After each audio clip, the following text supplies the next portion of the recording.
So for those of you who do not know me, my name's Laura Beauvais. I've been at URI for 36 years now.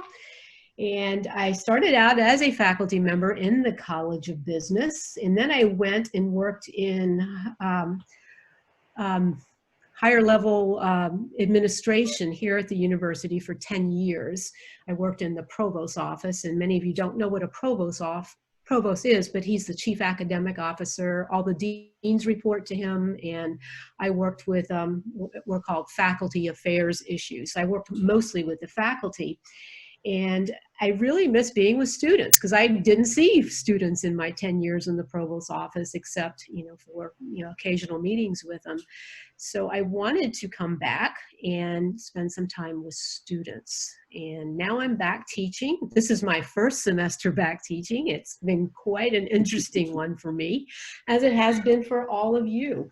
So we're all learning to adapt together on how we do things virtually and online. So I was glad that I was assigned to this particular session on virtual interview process, because there's always so much that you can learn about virtuality, whether it's an interview or a meeting or whatever. But this one is specifically focused on many of you who are going to be going out into the world and doing interviews in this way. And I am not sure that the pandemic actually started this. I think virtual interviews had been going on before, but it has accelerated the use of virtual interviewing.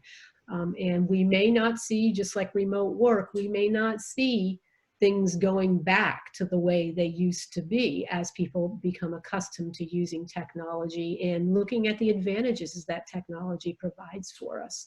So I'm glad so many of you are interested in this particular one. And I think Lynn is launching a poll for you to find out what your class year is.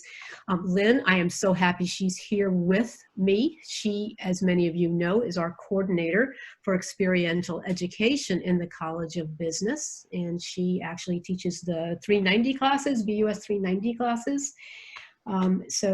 She probably has a lot to add also to our conversation. As she said earlier, we are recording, so just want to let you know that we are recording. And we have you on mute right now because with all these people on, we don't want a lot of the background information or noise coming in. So if you have a question at any time, put it in the chat box. Lynn will alert us to the questions. Okay, so, there's the first poll. This is very different from our first session today, where we had mostly first-year students in, so that was very interesting. Okay, there's Sheila Felice. I am so happy to see you, Sheila. And there's our other panelist, Matt Sachs. We have all of our panelists here with us now. So what I'm going to ask Lynn to do for us at this point is to share the PowerPoint slides so that we can get started with our panelist presentation. I'm doing that right now. I'm just starting from the beginning. There we go. Excellent. Excellent. So far, so good. Yes. And as I said earlier, I was having an internet instability issue earlier, so I'm going to go ahead and stop my video now so that I can remain online with all of you. You don't need to see me anyway. Okay, yeah, there's the picture. The picture looks better than the real thing anyway.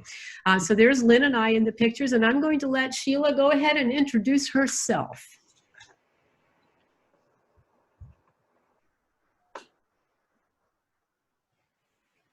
Sheila, you probably have to unmute yourself. Sorry about that. I totally forgot. I was muted. Thank you for the invitation to participate again, addressing the College of Business. It's absolutely my pleasure. I loved my time at URI. It awarded me fantastic experiences. My name is Sheila Felice. I am the Vice President of Learning and Organizational Development for Navigant Credit Union. Navigant is one of the largest credit unions in the country, 6 consecutive years now of being voted best employer in the state. And we've got 20 branches across the state. So for anyone who may be looking for a job, don't hesitate to reach out to me. Formerly, I've only been with Navigant a couple of years. Before that, for 11 years, I was head of human resources and risk, which was legal and insurance, for Swarovski, the crystal company. And that's a little bit about me.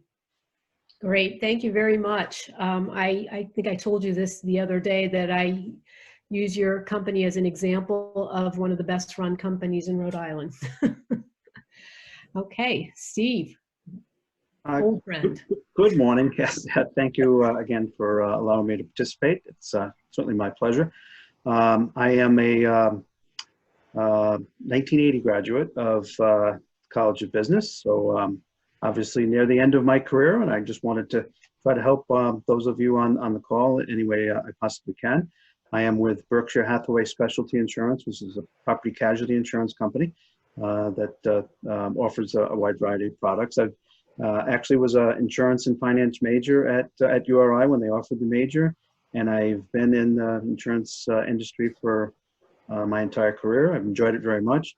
There are a wide variety of opportunities in the insurance industry for business majors and all sorts of majors, and it's been a great career. And I encourage you to look for opportunities in insurance and all sorts of other opportunities in the industry, and hopefully we can answer any questions you have about the interview process, both virtually and ultimately on a face-to-face basis, because you really have to nail the interview process to start your career.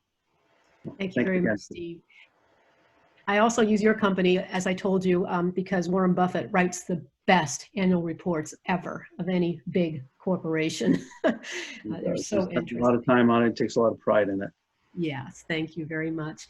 Matt Sachs, welcome.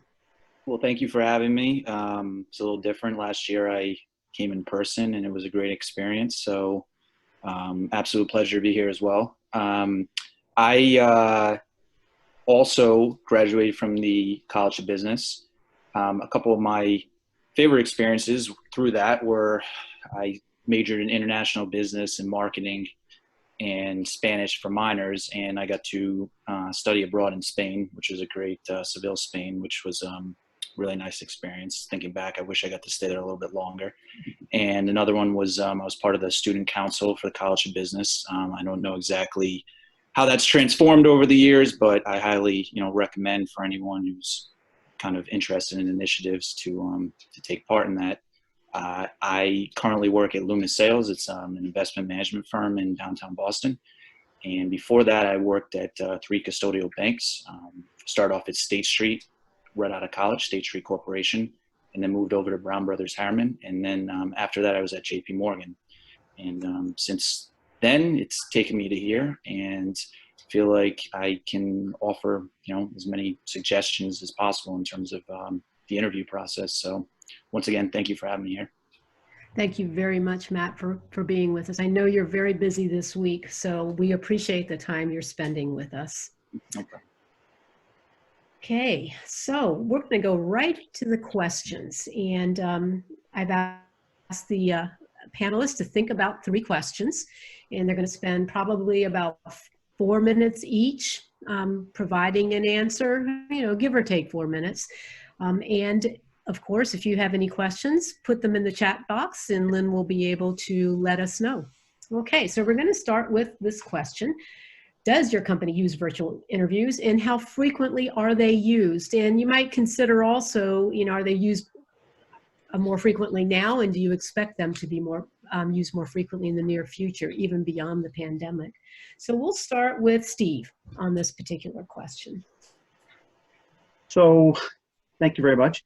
As far as a virtual interview process, obviously it's evolved very quickly. I can say that, from the standpoint of a Teams meeting or a Zoom meeting or something like this, it's something that's evolved very quickly. It's something that we probably hadn't used very often as a company pre-pandemic, just because the technology was just kind of developing on our company and just hadn't really thought of using it. From the standpoint of a virtual interview, it really depends on how the candidate had come to the attention of the hiring managers. If it was a referral from somebody, we probably would bring somebody in right into the office for the first series of interviews. If it's somebody that was new to everybody in the organization, what I would call a virtual interview would be actually a phone call. You know, pre-pandemic, nowadays we'd probably do Zoom more often. I think the pandemic has shown the usefulness of Zoom and video technology as a much better way of interviewing somebody than purely a phone interview. And the reason we use a virtual or a phone interview as a first interview, particularly for somebody that we don't know, is it's really a screening process. Essentially, we want to make sure that, you know, it's the person, you know, kind of fits the criteria that we're looking for interpersonal skills, for some, you know, basic review process in terms of the skill sets that we're looking for, the level of interaction that we would expect, the level of teamwork that we would expect, you know, the level of questions that we would like and things like that. So it really is it's more of an advanced process of trying to screen somebody. So you look at the resume, that's the first approach. If the resume looks pretty good, but you don't want to commit necessarily a full day of interviews, you want to pick up the phone, you know, and I would talk to somebody as the hiring manager for, you know, half an hour and 45 minutes. And you really can get a good sense for somebody based on a phone call. And then I would decide whether I want to bring somebody in and then go through that next series of interviews where we have some of my colleagues, the HR folks, and what have you. And it's really a way to kind of make the whole process as effective as possible. So I think it's definitely an evolving way of conducting interviews. I think it's going to be very helpful to the hiring companies. I think it's going to be more fair from the utilization of time to the candidates. And we're going to talk about where you prepare for these interviews going forward. So it's going to put a little bit more emphasis on your first interviews, and it may give you opportunities to perhaps have more interviews initially than you would otherwise do so, because there's a little bit less time commitment, a little less risk by not only taking that first interview, the review of the resume, wrap it up and maybe have a 15 or 20-minute conversation, and then consolidate a bunch of candidates that you want to bring in to talk. So I think it's going to be used more often. I like it, and it's going to be a very, very unique and interesting way of maybe expanding the number of people we can contact to consider for positions that we're going to be filling. Thank you, Steve. Let's go on to Sheila and see her take on using virtual interviews. So thank you.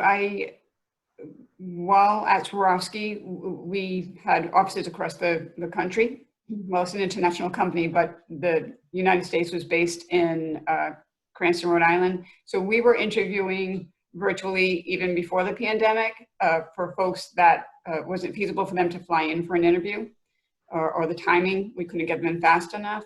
So it was being utilized before, but certainly with the pandemic, that has changed everything, right? We're all well aware. And I do think that it will be continued going forward, at least to some degree. Certainly there's a better way or an easier way to connect in person. I know Navigant has used the Zoom meeting, Skype interviews, but I think it broadens up. So when I first left URI, to apply for a job across the country was very difficult. You couldn't get there or you couldn't fly to every job you might be interviewed for.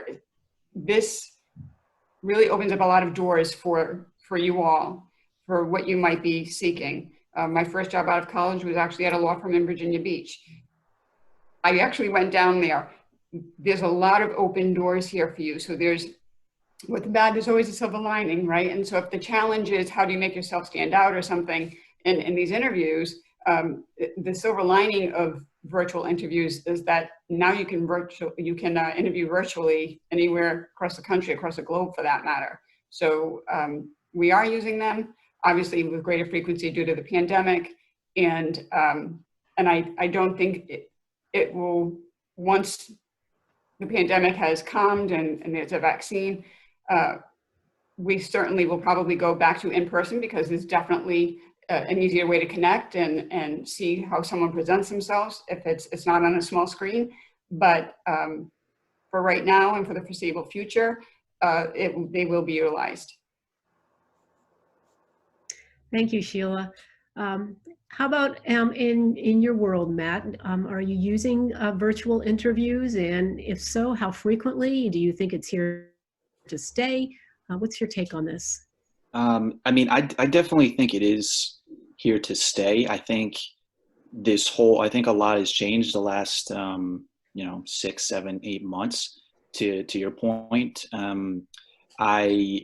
our company is using it, and I think it was being used beforehand. Like Sheila was mentioning, if somebody was out of state, and from personal experience, I had done this a couple of times, but before the pandemic started, basically was using phone interviews. That's how recruiters and, a recruiter who was necessarily in a company or a recruiter who was external working for the company would reach out to you, and you would start off with a phone screening. And a lot of times it would kind of move into meeting with, it could be upwards of, I think I had phone interviews that went to maybe about 7 people before. So it was pretty, rigorous. And I think now that this has kind of moved forward with, everything that's kind of transpired from the pandemic, and you're now translating that into a video experience, I think it is here to stay. I think I don't have any word on when my particular company is going to be, full-time or half remote back in the office, but I suspect that they'll sort of be using both. And I mean, it's kind of an expansion on the interview process. It's interview communication internally between employees, which is really, from a Zoom standpoint, there's been initiatives with all sorts of technology so employees can have face-to-face interaction throughout the workday. And another part of it is I really think this, depending on how these companies, decide to go back in the office, I think that the virtual aspect of interviewing is also going to take part in, if that interview turns into an offer, I think that a lot of it will come down to you potentially having to train in a shared screen situation where you might not be the old way, and this could still be the way, but part of it is when you go into an office, you kind of rotate when you're training, and you sit behind people, and you take notes and learn the day-to-day processes. But I seem to think that what has happened with people who have got hired during the pandemic is they have virtually been learning through a shared screen process, where technology allows me, if I was training somebody, to share my screen and go over exactly what we're talking about, as opposed to them sitting behind me if we were in a face-to-face predicament. That's really interesting, Matt, because I've been reading recently about new employees being trained in that manner. And I think, and who we don't know yet, but the fear is that maybe you can't mentor people as well virtually as you could, face to face, because there's so much that people pick up by just being in the space and, picking up the nuances of how a company works and how people interact. So it'll be really interesting going forward if we rely more and more, not only on virtual interviews, but also on virtual mentoring and training and development. What's that's going to be like for new employees, and what for the I don't want to say the older employees, but the employees already there who are engaging in this kind of training and development. So it's really, it's all out for, exploration at this point, in terms of how this will work in the future. So let's move on to our second question. And this one may be broadened. You know, how does one prepare for any kind of interview, but particularly for a virtual interview? So Sheila, let's start with you this time. You were telling the other day when we met a lot of interesting stories about interviewing and what you've seen through your years.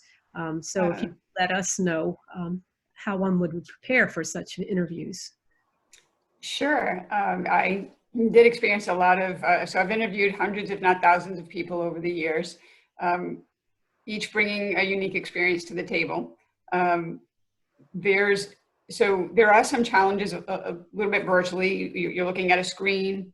You want to look at the camera, not at their picture down here. You want to try and make that eye contact. But yes, in a nutshell, you want to have done your homework. You want to know that, just like you would in a regular interview, an in-person interview. You want to have done your homework, not only on the organization, but the people that are going to be interviewing you, the CEO. Find out what their education is or what their hobbies are, anything that might be listed on their LinkedIn page. Learn about the challenges and the opportunities for that business and that industry. So go prepared, have done your homework, certainly, because you definitely will be asked, what do you know about the organization? I would also say it is virtual, so you need to dress the part, just for the job you want.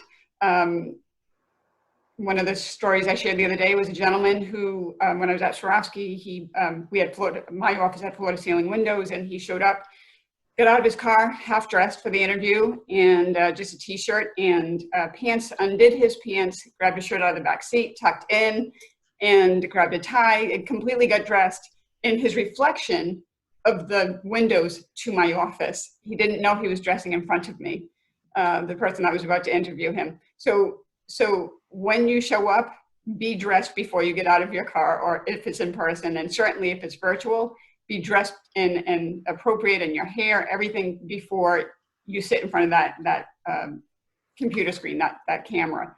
So look the part, dress the part, have done your homework, know industry lingo. Again, some of this translates to in-person interviews as well. You want to try and make an impression that you have done your homework.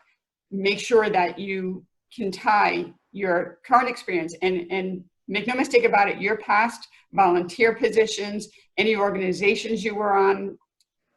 My undergraduate work was at Roger Williams. I was president of the Administration of Justice Society, the Law Society. At URI, I was on the judicial board, the peer judicial board. Those things count. It shows you took initiative. Talk about those. Talk about the experiences the involvement in those organizations afforded you, and how they specifically translate to the duties of this job. Tie your past experience. Unfortunately, a lot of people, very seasoned executives, make the mistake of talking about the role they had and things they did. It doesn't help me if it doesn't directly tie to the role I'm trying to fill. So make sure you can speak to every single thing on your resume. Some folks cut and paste. It's fine to use a sample on Google, a sample for a resume for a particular role. Just make sure you've done those duties and you can speak to what they are. I've also interviewed people who could not speak to the things that were on their interview, didn't know acronyms that they put in there. So you will be asked a great deal about what is on your resume and why you're a great candidate. This is a sales pitch. You need to bring your A game. You're trying to sell yourself, and through the virtual interview process, it may be a little more challenging because you can't get that handshake and that close connected look in the eye. But if you're looking directly at the camera and you're engaged and you're smiling and you're excited about the role, and you can tie your experience to that and you've done your homework, you've got a great shot of getting the role. Thanks, Sheila. Those are great stories, and I'm sure you have a whole lot more to share with us. Matt, what is your advice to students in terms of preparing for a virtual interview? Oh, you're on mute. Yep, sorry. I would kind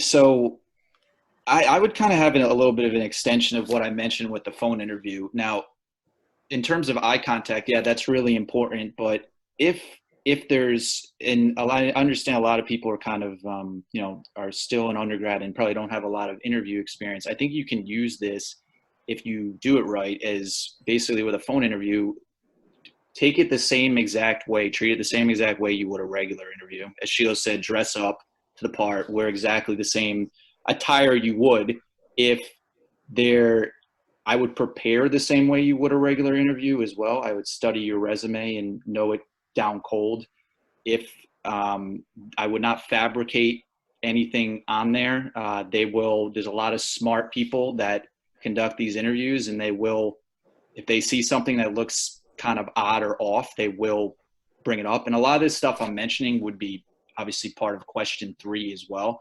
But I think with this particular question, I think you can, if you position it correctly, what they say with a phone interview is you can treat the phone interview, if you are quick, almost as if it was an open book exam for school, for your classes. I think if you need to make little flashcards to help you remember something in your preparation, you can keep them off to the side and maybe take a quick glance over. That's something that you would not have the capabilities to do in a face-to-face interview. So I think if you do it right, you could take advantage of that opportunity.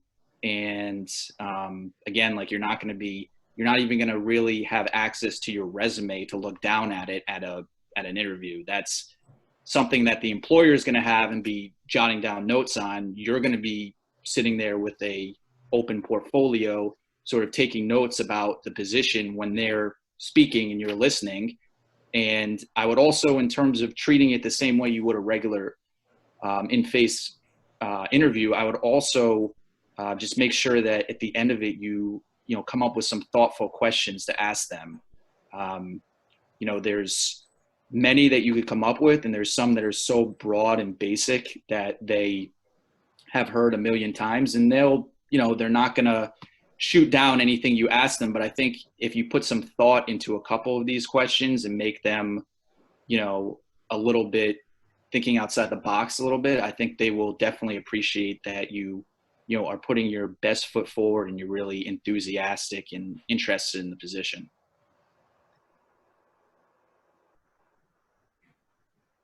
Thanks, Matt. Yep. Very good advice. I liked the open book exam part. It was very good. We often train our students to do oral presentations, and it's kind of the open book exam. Can you in an oral presentation, can you think on your feet when others ask questions of you about your presentation? And you have to be always ready for questions that come up. So Steve, how does one prepare for a virtual interview? Okay, one of the things that I wanted to mention is and we haven't done a lot of them, as I mentioned, but the few that I've done, just be very cognizant of your environment that you're in. We talked about make sure you're getting dressed properly, but really think about the environment. Are you have dirty laundry? Like you're sitting, with dirty shirts, unmade bed, what's behind you. Make sure your roommate's not walking around in a ratty old t-shirt, just make sure you're prepared, because people are going to be able to see the environment you're in. And normally everybody's just, sees you, how you're dressed, your shirt iron, socks match, things like that. I'm being facetious, but then they're going to be able to see, the living environment you're in. So kind of be prepared for that. And I wouldn't be, I think maybe for the first few times you do it, don't be afraid of asking a friend to just, jump on a Zoom, jump on Teams, whatever, and just do a little preparation just to see how you present yourself. Make sure the camera's at the right angle. Make sure the lighting is correct. Make sure the background is not presenting a negative image of yourself. So that's one thing. And then to Matt's point and to Sheila is you cannot over prepare for an interview. This first interview being virtual is the door opener for you. So you really have to make sure you know as much as you can about the company that you're interviewing with. Everybody has an About Us page, and they're very proud of their culture. They're very proud of the markets that they serve, what they do, how they do it, how they treat their employees, how they treat their customers. jot down some questions. I think Matt's point about having those flashcards is an excellent suggestion. You have it on the side. You don't have that advantage when you may have some notes and what have you, but don't have that advantage of having little crib notes on the side. So that's a really big takeaway for me. So, ask, if there's a little bit of a lull in the conversation, you'll have a question about maybe a cultural aspect about the company, about a new product they may be offering, about maybe the CEO and some initiative that they may be developing. I think that's very important. And I know when we talk with new candidates, the extent of the questions and the thoughtfulness of the questions about the company shows that preparation. We really think a lot of that because we're proud of our company, and most of the companies that you're going to be interviewing with, we hope they're proud of themselves. So the fact that you've taken that initiative and you've asked a fairly detailed question about something that we would be doing, I think that'll show that level of preparation and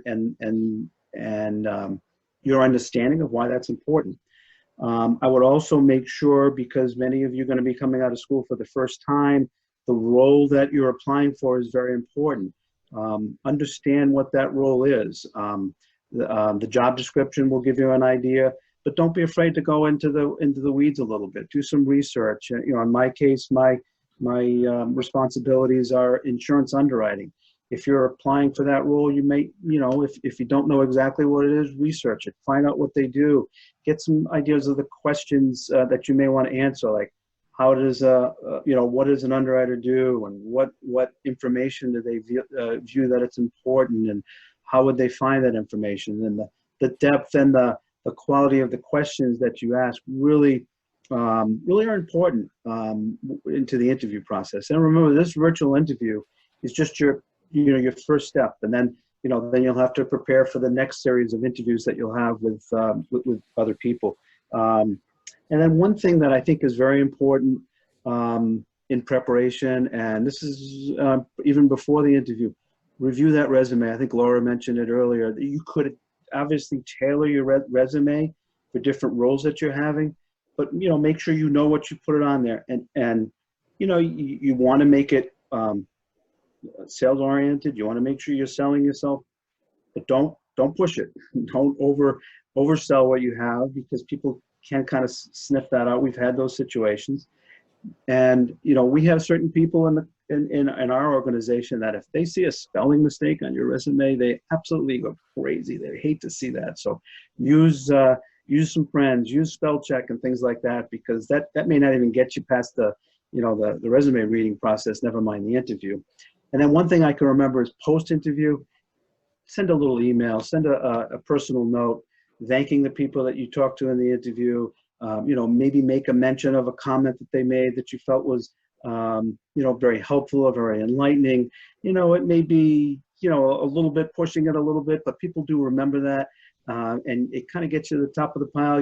Well, that was really nice of so-and-so to send me that note. And all the things being equal, that may get you to the next series of interviews.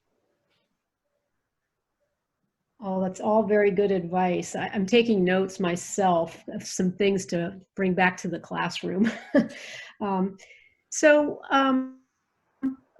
Lynn, do you have another poll going out there? I can do one. Here's the third question, and let's see if I can do it from this here. Here we go. I have a second question. It's major. So I'm going to launch the poll now, and everyone can kind of fill in.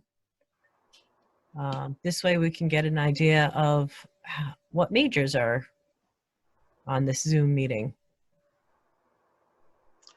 I think why we're doing that is don't be afraid to take notes. Some people go to an interview and they don't have a pen or paper and things like that. Generally speaking, if you're taking notes and you look like you're really engaged, they don't have to be like, you don't want to be writing down every word everybody says, but little bullet points. I think that there's nothing wrong with that. It shows that you're engaged. You're maybe jotting down a note for something in the future that you want to talk about. I think that's good form as well. So currently we have 82% voted. So I have 71 of 86 voted. Anyone else want to put their vote in so I know what major you are?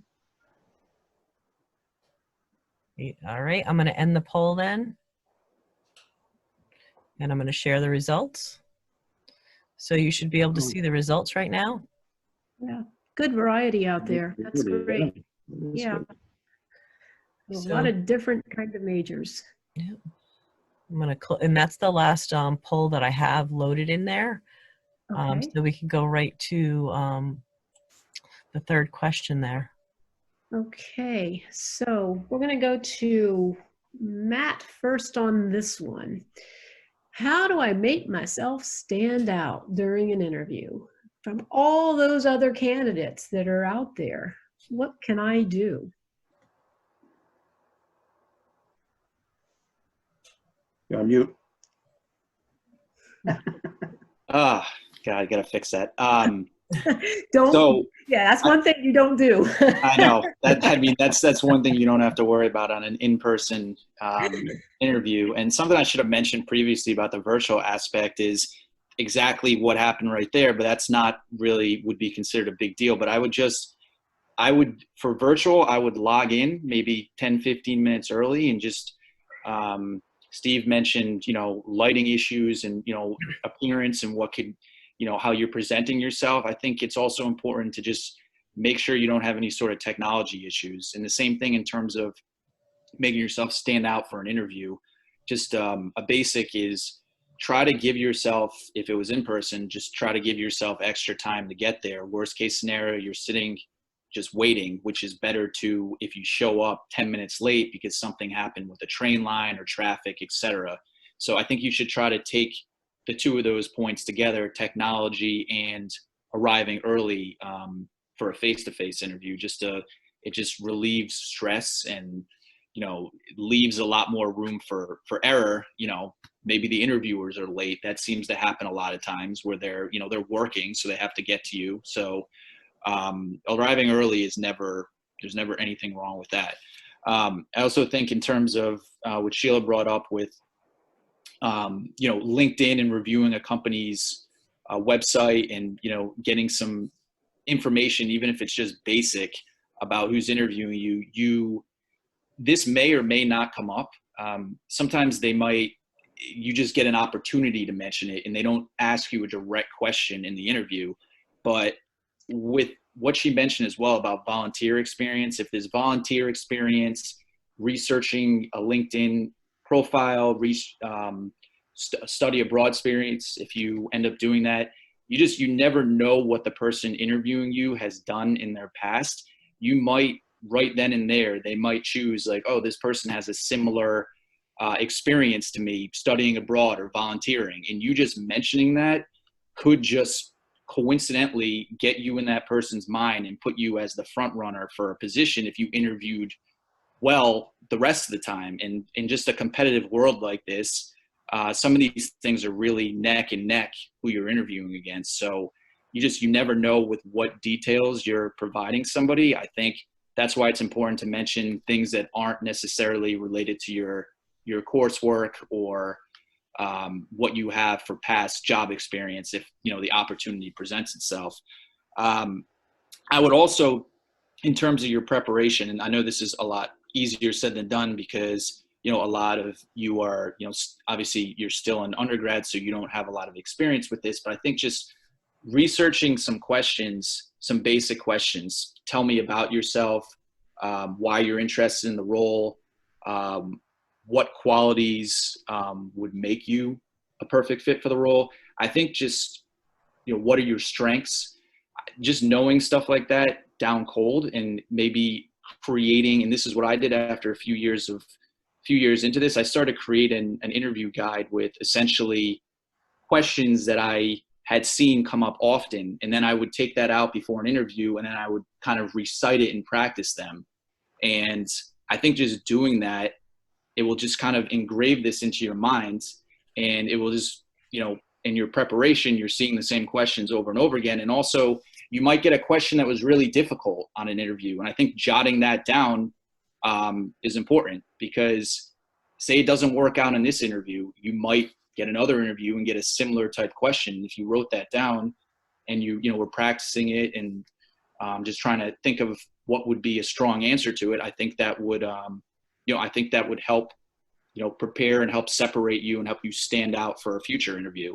I also think this kind of goes understated. I would think about a question that might come up is they might ask you what a few of your weaknesses are for, for that position or just for in general. And I just remember on that question to try to look at that as a weakness or something that happened, an example of happened that you were able to turn it into a strength. I would never just say something that would kind of make the, employer kind of second guess you a little bit, or maybe could possibly disqualify you. I think that's what they're looking for in that question. They're looking for who's going to say something so outrageous that will, potentially they say we can write this person off. I think if you can think of examples of weaknesses that you have that you were able to take it and turn it into a strength, that is what they're going to, that's what they're going to find more important or more correlated to, how they want you and how they view you to be one of their employees.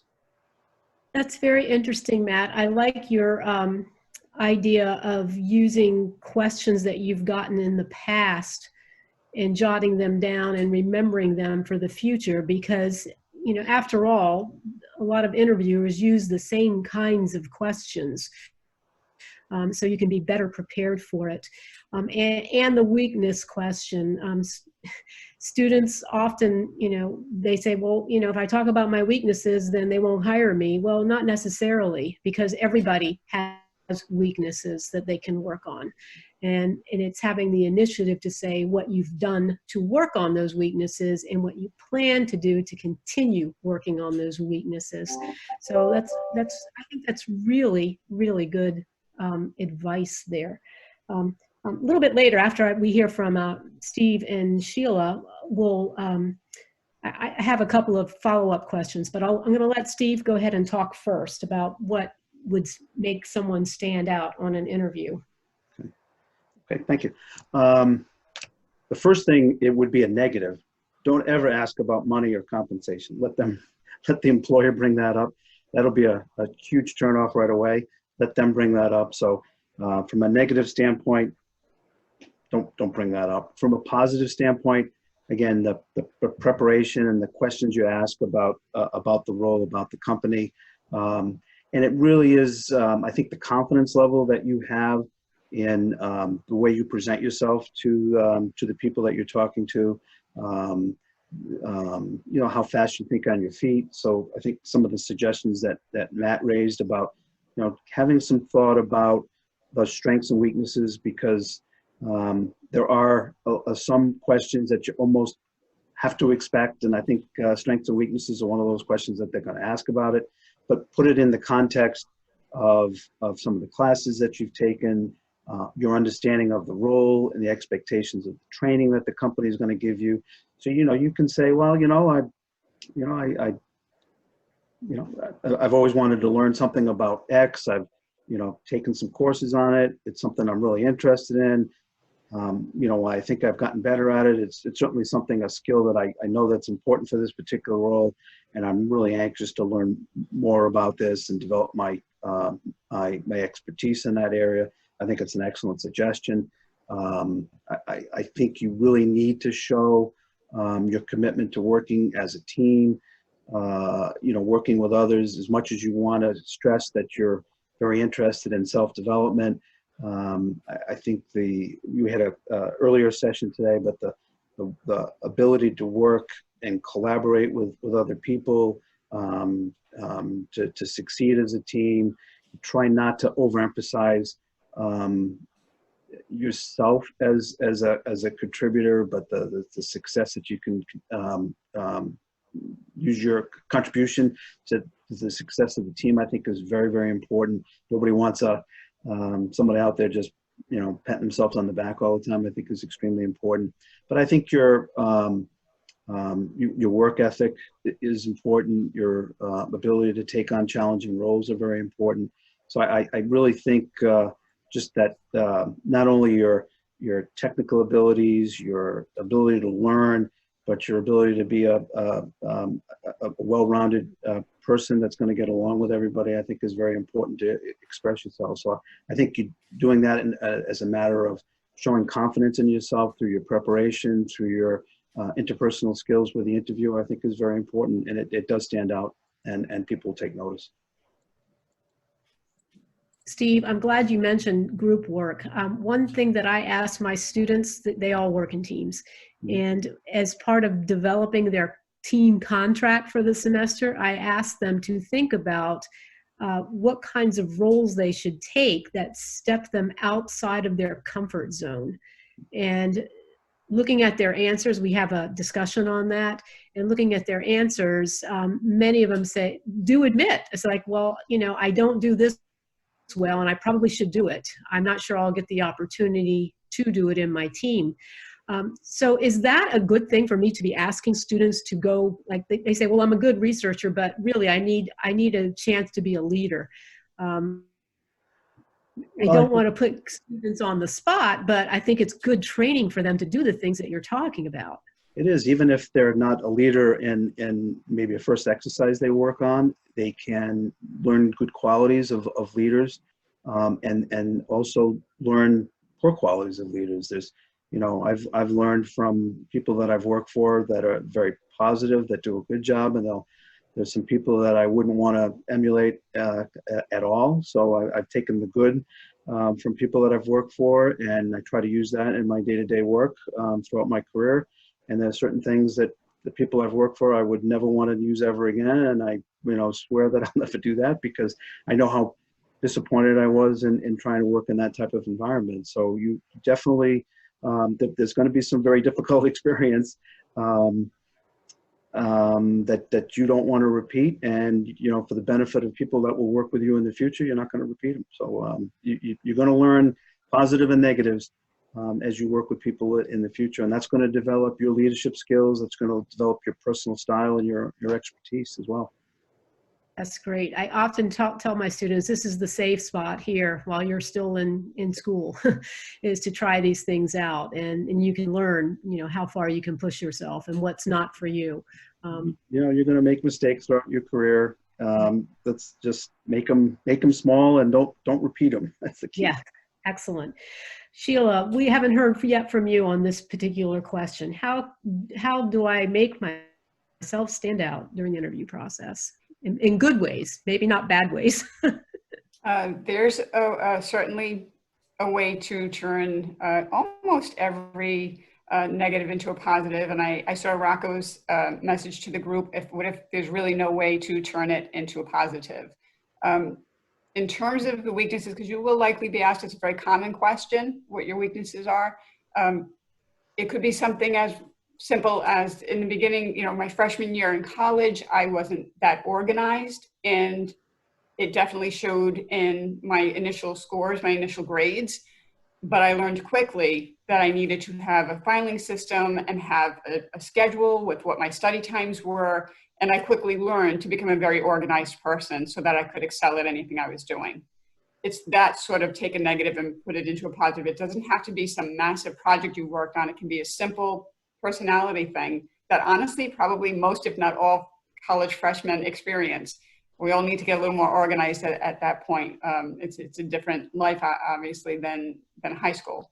So Rocco, if it's a negative, this isn't you, but if someone said, well, the only thing I can think of is when I was really angry when I was younger, I used to throw a chair, but I don't do it anymore. Don't mention it. I would say stick to organizational skills, things of that nature. How to stand out, as Matt and Steve both mentioned, writing that thoughtful thank you note, asking questions in the interview, ask what the challenges and opportunities for the industry and the organization are. That's a universal question, and you're asking them for information. You're going to get very valuable information that you can then use in your thank you note to show how you can add value. So I would say ask for information, ask for questions that are relative to the industry, to the economic climate, to the challenges that we're all seeing now, if you're interviewing now. Ask those thought-provoking questions. get information, and then use that information. If every interview you do, even if you don't get this role, I've interviewed folks where they weren't an exact fit. They really weren't what we needed for that role, but I actually called them months later for another role that was open. Sometimes they already had a job and sometimes they didn't, and I hired them. So just know that even though if you don't get this role, all is not lost. Resumes are typically kept on file for quite a while, at least 6 months. And you may be an excellent candidate for another position. So you always want to leave on a good note, a high note, a thank you for your time, for your consideration. Again, just being prepared, being engaged. When they're talking, look engaged. Ask questions based on what they give you for information. Let them know that this is not a didactic interview where they speak and you listen, or vice versa. This is an interaction between two professionals, and that you can hold your own. If you're nervous, then practice. Everybody gets nervous before their first interview, second interview, or a big interview. I would say ask a friend or a parent or anyone you trust to actually do a serious job of interviewing you. Practice in the mirror if you don't want to ask someone, but definitely time yourself, how long your answers might go on for. If it's virtual, I will say let the other person finish speaking, because sometimes throughout this, you see me nodding, I've seen Steve nodding, and Matt, we're all nodding because we don't want to cut each other off, but we're in support, we're agreeing with what they're saying.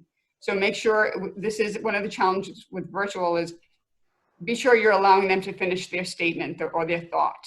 And I'm virtually certain they will do the same for you. Other than that, I would say everything else is as it is in an in-person. You're prepared. They want to see not just that you own a suit, but you're going to be the face and the representation of that organization.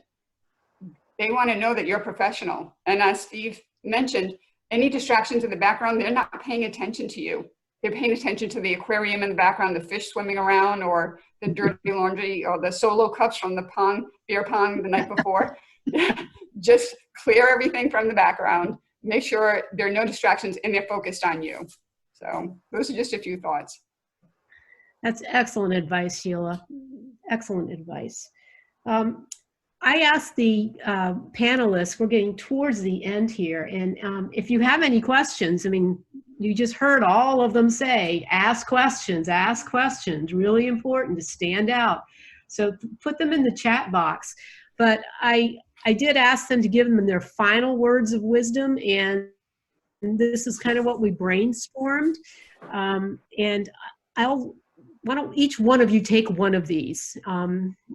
Why don't, Sheila, preparation. As Steve said, Yep. You cannot over-prepare. It will make you stand out. The more you know about the organization, about the CEO, about the panel of folks that are interviewing you, the more you can speak to the acronyms that are used in that industry. The more you can speak to what's on your resume. Again, it's okay to look at sample resumes online and maybe copy some of those things because they're phrased very well and you want to use them. That's fine, as long as you've done them and you can speak to them. I did have someone in an interview who listed a skill she had, and it was based on some legislation.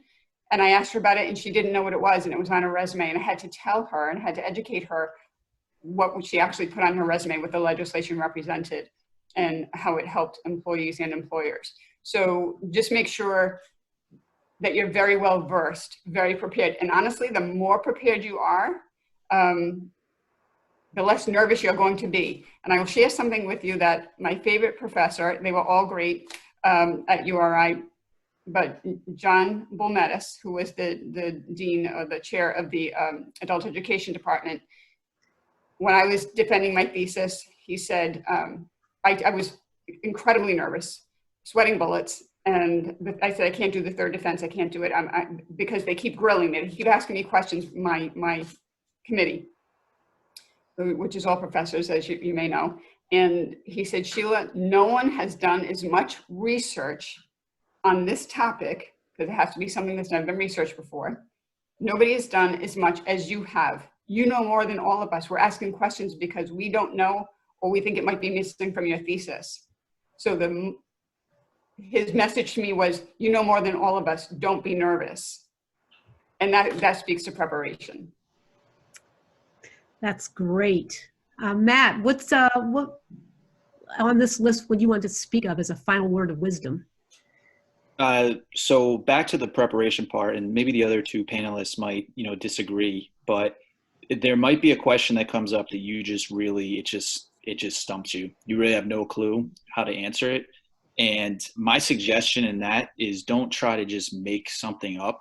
I would just say, I have some thoughts on that. Is it possible to revisit? That's what I would say. Now, somebody might disagree with it. Rather than make something up, what that allows is you might have something that comes to mind later on in the interview, and you can say, hey, back to that question that you mentioned earlier, what I wanted to say about that at the time is, and then you can kind of present your answer then. There is going to be something occasionally that might come up, and I wouldn't panic in that situation. I would just, rather than saying, I don't know, I have no clue, or just try to ramble and make something up, that's, my suggestion there. In terms of, resume and how it can transition the position, yeah, I would, if there's an opportunity for a specific position, to kind of just maybe tweak your resume a little bit to tailor it towards the position. I think that's, important. Obviously, if there's somebody in career services, a professional who can review your resume to, see if there's any sort of typos or anything that doesn't make sense, anything you can condense, I think that's important. Prepare for the interview as if it was, essentially as if you were studying for an exam. I wouldn't say that length of time necessarily, but I wouldn't just go in there and say you're going to wing it. I would prepare, in a fashion that you would do, in terms of an exam. And lastly, the last thing I would say is in terms of, asking them insightful and good questions, besides salary, I would just skip asking about benefits and hours. I would, if you have a recruiter that's working with you, I would allow him to, you wait until you get an offer letter. Then that stuff can become a conversation where the recruiter finds that out from the lead HR person in the company. But I would not start asking about those three things besides salary. I think it's just kind of something that an employer they're pretty mundane questions, and I think the three of them, if you can kind of loop them all together and just not ask those on an interview, I think you'll be doing yourself a great service, because that's all stuff that's going to come up later if you actually get the position in an offer letter. Now, you can research the stuff a little bit beforehand, but in terms of, potentially what a salary is or what the hours are, you might be able to find it on Glassdoor, but I just would steer clear of those questions. That's way down the line. You just don't want to bring that up. That'll spoil all the good work that you do. You want to really just show them that you're focused on the actual position and the opportunity. Let that discussion come a little bit later. I totally agree. All the good work that you do could be ruined by that one question about benefits and salary, particularly during the early stages of the interview process. And people know you want to talk about it, but they don't want to talk about it until they're comfortable getting through past the first interview and getting closer towards making an offer. I agree. I totally. I guess that I'll catch that last bullet point real quickly is you may not have direct experience in the field that you're applying for, but be prepared to talk about how other experiences, leadership positions. You could be a camp counselor and you led other counselors or led people that were participating in the camp, or that you could have been a shift leader at a particular job that you were in, or you could have been a tutor at a school teaching. All these type of roles, whether they're not necessarily in the industry that you're in, but it shows your ability to work as a team. It could show your leadership skills. It could show some of your initiative. So especially when you're coming right out of school, you may not have direct employment skills that you can transfer as the experience to the role that you have.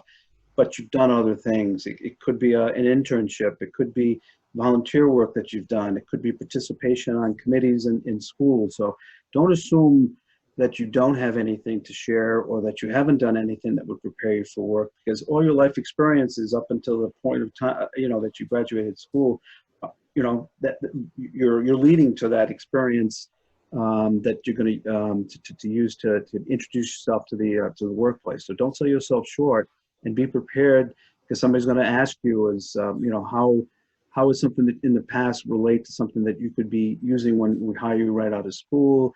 And we're going to do some training on the technical side, but we want to understand what you've done and what experiences that you had could set you apart from somebody else who we're interviewing. Unfortunately, we are out of time, but we have a number of questions here. Book recommendations, managing time during the interview, and how far is too far to go back to bring up in an interview. Lynn, I don't know how we might handle these questions at this point. Is it possible to go a little longer? I know that there's more of the career fair later. Can we go over a few minutes? Yeah, I think we should go over a few minutes because there's 3 questions right there. And then they probably don't have meetings set up until after. If anyone has to leave, they can leave now. But basically, if you could just stay for a minute or two to answer these, that I think would be helpful for you. Okay, to our panelists, you can see the questions in the chat box. If you want to attempt to answer any of these, the floor is yours. I was looking at Christian Anderson's message. How far back is too far back? If you were in T-ball, that might be a little too far back. You want to talk about that. However, if you were an Eagle Scout, mention it. It That's shows a big one. dedication. It shows commitment. Right. Dedication, commitment, that you took the initiative. Initiative is huge. When you're looking for a job, you want to definitely point out the examples of where you took the initiative to elevate your own skill set, help others. Definitely high school is not too far back, especially when you're early in your career. We want to know what you've done. What did you do in your spare time? Exactly. I agree. Mm-hmm. Any book recommendations or even websites maybe? I mean, mine's kind of, I think there's a couple ways you can kind of go about that. I feel like basically I would use Google in the beginning and just say, standard interview questions that come up. You can even tailor it to standard interview questions that will come up on an entry-level interview, because I don't think technical questions are going to be I don't think there's really going to be many technical questions depending on the position for an entry-level interview. So I think something like that is, you might get a question about something in your coursework, but I think those are more for people who have more advanced years of experience.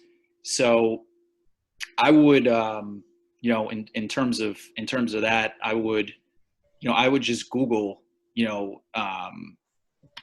top 10 questions, redundant questions, or questions that come up on an interview. I think I might have named a few. Tell me about yourself, qualities that align with the position. I think you're going to notice if you click on 5 links that they're all going to have the same questions come up. It's going to be relatively similar for some ones that people see over and over again. I think another thing to maybe mention in terms of that is there might be an interviewer at some point that asks you a question that's really thinking outside the box.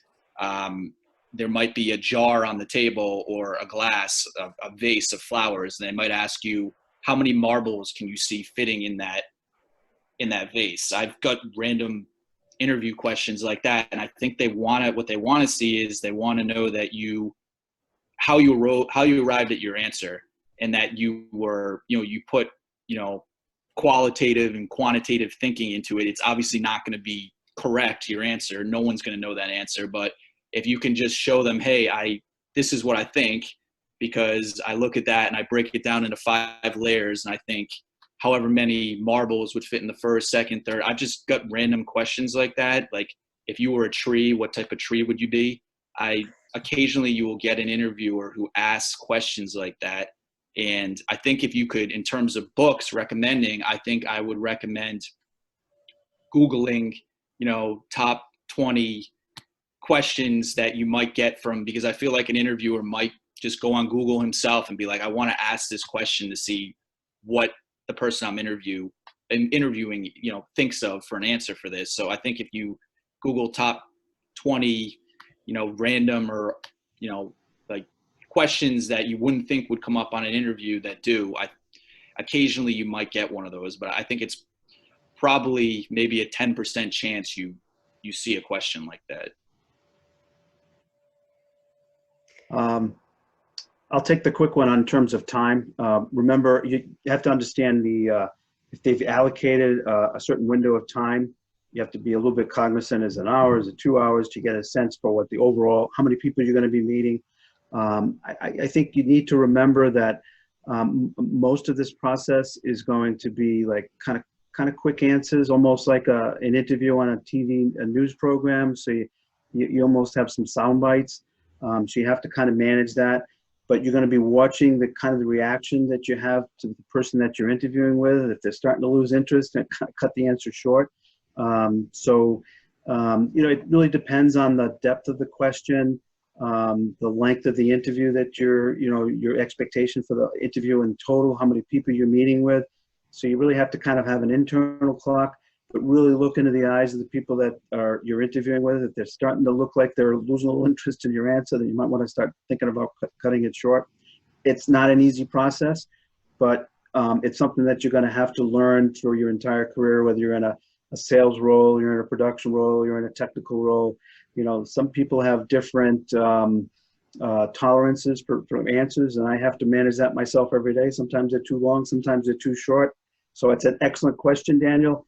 And if you ever find a way to find that perfect answer, let me know, because I'm still struggling with that myself. And that's a great place to end this panel. I greatly appreciate all three of you with our students today. And I'm sure that they've gotten a lot of gems of wisdom that they're going to take away with them. So thank you very much. Thank you, Lynn, for managing all the technology in the background. Well, thank you. Thank you, everyone. Thank you to taking time out of your day. Thank you, students, for staying for the extra time. And don't forget, we have a career fair that you can attend, jobs and internships and employers. So thank you to everyone. Yes. We survived the virtual career day. Yes. Turned out pretty well. Yeah. Thank you very much. Have a good Thank day, you, everyone. Thank you for the invitation. Thank you. you, guys. Thank you, everybody. Thank you.